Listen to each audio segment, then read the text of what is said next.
আসসালামু আলাইকুম রহমতুল্লাহ। কেমন আছেন সবাই?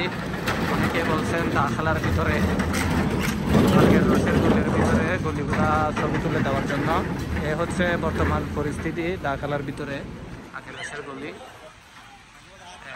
হজের পরে সব ভেঙে ফেলবে, এটা আমাদের মুআল্লিম মাওলানা জুবাইর সাহেব, ওনার হাজি আছে এখানে। হজের পর সব ভেঙে ফেলবে। এখানে দেখতে পাচ্ছেন আপনারা সব গেরুয়া দিয়ে দিছে। তো হজের জন্য মূলত কয়েকটা হোটেল খোলা রাখছে,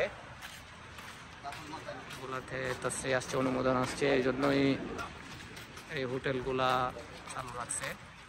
হজের পরে এগুলো সব ভেঙে ফেলবে। একদম অন্ধকার হয়ে আছে, কিন্তু প্রতি বছর এখানে মানুষের জন্য হাঁটা যেত না, অনেক লোকজন থাকতো। যেহেতু এখন নর্মাল হোটেল, ছোটোখাটো হোটেল সব বন্ধ করে দিয়েছে, এই জন্য সব দিকে অন্ধকার। জাস্ট এখানে ভিতরে কয়েকটা হোটেল খোলা, আর বাকি সবগুলার লাইন কেটে দিছে।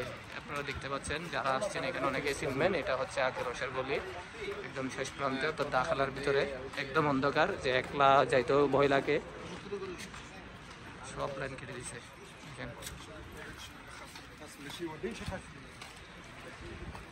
এখানের ভিতরে যারা করতে আসছিলেন আসেন না, যে এরকম লোক খুব কমে আছেন, কারণ সবাই আসছে এদিকে।